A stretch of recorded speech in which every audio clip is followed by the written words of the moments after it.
सबको जय मसीह की। आइए हम वचन में चलते हैं। फिलिपियों 1:29 में इस प्रकार लिखा है, क्योंकि मसीह के कारण तुम पर यह अनुग्रह हुआ है कि न केवल उस पर विश्वास करो पर उसके लिए दुख भी उठाओ। हालेलुया। हमारा जीवन सरल नहीं है, हमारा जीवन कष्टों से भरा है, दुखों से भरा है। हमें शारीरिक पीड़ा होती है, हमें मानसिक रूप से और कुछ आर्थिक रूप से हम बहुत ही दुखी होते हैं, बहुत पीड़ित होते हैं। हालेलुया। ये सब हमें संसार में सहना पड़ता है, क्योंकि प्रभु यीशु मसीह पर विश्वास करना और उसकी खातिर दुख उठाना, हम निश्चित रूप से प्रभु यीशु पर विश्वास करके उद्धार प्राप्त करते हैं। हमें क्षमा प्राप्त होती है, स्वर्ग मिलता है, प्रेम। प्रभु यीशु ने जो हम सीखते हैं उसके साथ हमें कष्ट भी सहना पड़ता है। यीशु ने कितना कष्ट सहा। उसने बैतलहम में उसको गरज समझा, कोड़े लगाए गए, पीटा गया, क्रूस पर चढ़ाया गया। उसकी तुलना में हमारे कष्ट बहुत हल्के होते हैं, क्योंकि हमारा पल भर का हल्का सा कलेश हमारे लिए बहुत ही महत्वपूर्ण और अनंत महिमा उत्पन्न करता है। बहुत से लोगों के जीवन में बहुत ज्यादा कष्ट होता है, उनके जीवन में अशांति होती है, संकट होता है, पीड़ा, इतनी संकट होता है, इतनी पीड़ा होती है, इतने आंसू होते हैं। लेकिन किसी के जीवन सरल होते हैं, लेकिन कष्ट सब में होता है, सबके जीवन में कष्ट होता है, क्योंकि परमेश्वर का प्रत्येक जीवन में एक अभिप्राय है। हम जानते हैं कि जो लोग परमेश्वर से प्रेम रखते हैं उनके लिए सब बातें मिलकर भला ही उत्पन्न करती हैं। हालेलुया। क्योंकि जो मनुष्य कुछ बोता है वही काटेगा, क्योंकि पाप मनुष्य करता है, क्योंकि पाप के कारण उसका शरीर क्षतिग्रस्त हो चुका है। हम इनको भी परमेश्वर की ओर से स्वीकार करते हैं और अपने हृदय की गहराई से खोज करते हैं कि पश्चाताप करते हुए उस अनुग्रह के लिए विनती करते हैं, जिससे हम इन भयानक बातों को फिर न देखें। कोई भी पीड़ा या परीक्षा उसकी अनुमति के बिना आप तक नहीं पहुंच सकती। तुम किसी ऐसी परीक्षा में नहीं पड़े जो मनुष्य से सहने से बाहर।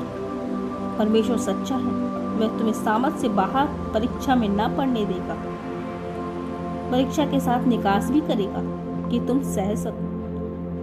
परमेश्वर आपकी बोझ की सीमा जानता है, आप कितना भार सह सकते हैं। संकटग्रस्त आत्मा के लिए समझना बहुत कठिन हो सकता है। वो निराशा में चिल्ला उठता है। हालेलुया। परमेश्वर सर्वशक्तिमान है, गहरे से गहरे दुख में भी वो हमारे साथ रहता है, क्योंकि वो प्रेमीमय है, वह प्रेमी दयालु परमेश्वर है। हालेलुया।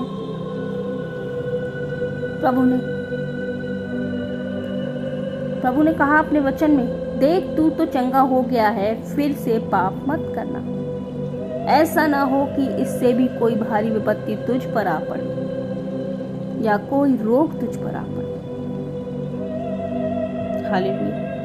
कि हमें अपने पाप मुक्त होना है, मन फिराना है पापों से, क्योंकि परमेश्वर भला है, क्योंकि वो पाप से अज्ञात था, निष्पाप है। परमेश्वर को पाप से घृणा है कि वो इतना पवित्र है कि कोई उसे देख भी नहीं सकता, क्योंकि हम सभी में कहीं ना कहीं पाप छुपा रहता है और हम उसके योग्य नहीं होते। एकमात्र परमेश्वर ही है जो हमसे प्रेम रखता है, हमें संभालता है, जो जितने भी लोग उस पर विश्वास करते हैं उन पर प्रभु प्रभुता करता है, दया करता है। धन्यवाद के साथ हम इस वचन को गहराई से अपने हृदय में बोने पाए, हम इस बातों को अमल करने पाए, क्योंकि परमेश्वर ने खुद भी दुख बहुत झेला और उसके सामने हमारा दुख कुछ भी नहीं है। इसलिए हमें उसकी तरफ ताकते रहना चाहिए, क्योंकि वो महान परमेश्वर है। हमारे दुखों का अंत हो जाएगा एक दिन। हमारे जीवन में प्रभु आते हैं तो हमारे दुखों का अंत हो जाता है, शांति आती है, हम शांति के साथ घर में रह पाते हैं। हालेलुया। प्रभु महान है, उसकी स्तुति तारीफ बड़ाई करो, क्योंकि वो उसके योग्य है। इस भोर के समय को प्रभु तेरे हाथ में देते हैं, आप अगुवाई कीजिए। आइए हम प्रार्थना में चलते हैं।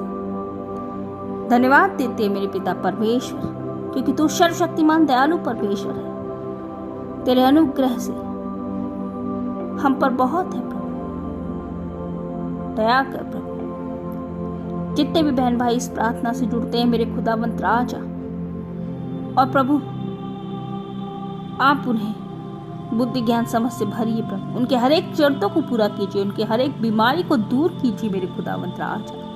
आपका धन्यवाद करते हैं मेरे पिता परमेश्वर।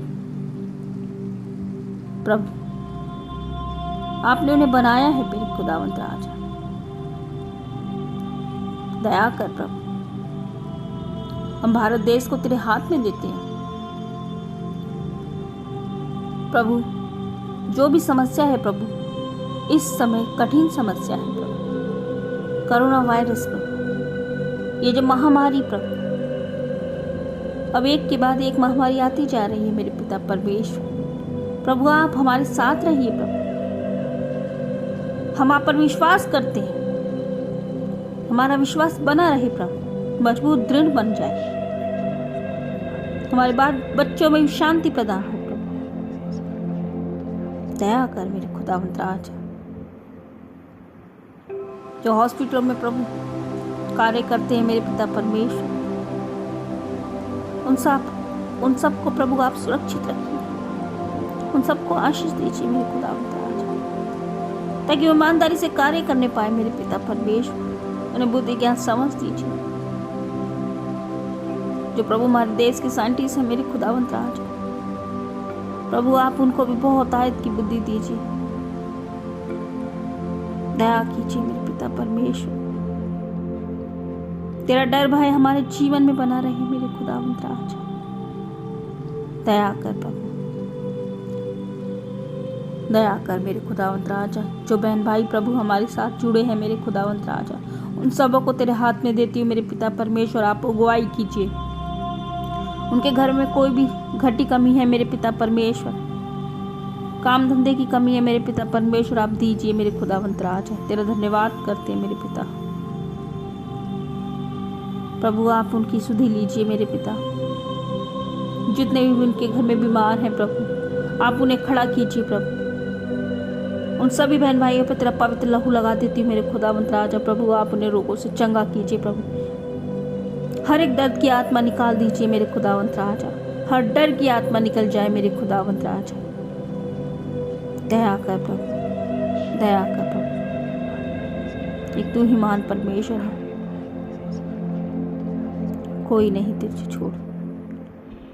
धन्यवाद करते मेरे खुदावंत राजा, दया कर प्रभु। जिनके संतान नहीं है मेरे खुदावंत राजा, प्रभु ने संतान दे मेरे पिता परमेश्वर। उनके बंधन टूट जाए मेरे पिता, प्रभु ने पुत्र देकर आशीष कर। दया कर प्रभु, तेरा जीवन बदल जाए मेरे पिता। इन पापों से पश्चाताप करने वाले बन जाए मेरे पिता परमेश्वर। हाँ मेरे खुदावंत राजा, तेरा धन्यवाद करते मेरे पिता परमेश्वर। जितने भी छोटे छोटे बच्चे हैं मेरे खुदावंत राजा, प्रभु हर एक बीमारी से उन्हें दूर कीजिए प्रभु, हर एक रोगों से दूर कीजिए मेरे खुदावंत राजा। क्योंकि प्रभु आप ही परमेश्वर हैं, आप बचाने वाले परमेश्वर हैं। आपका धन्यवाद करते हैं प्रभु। ये प्रार्थना विनती तेरे बेटे प्रभु यीशु के नाम से मांगते हैं, सुनिए और ग्रहण कीजिए। आमीन।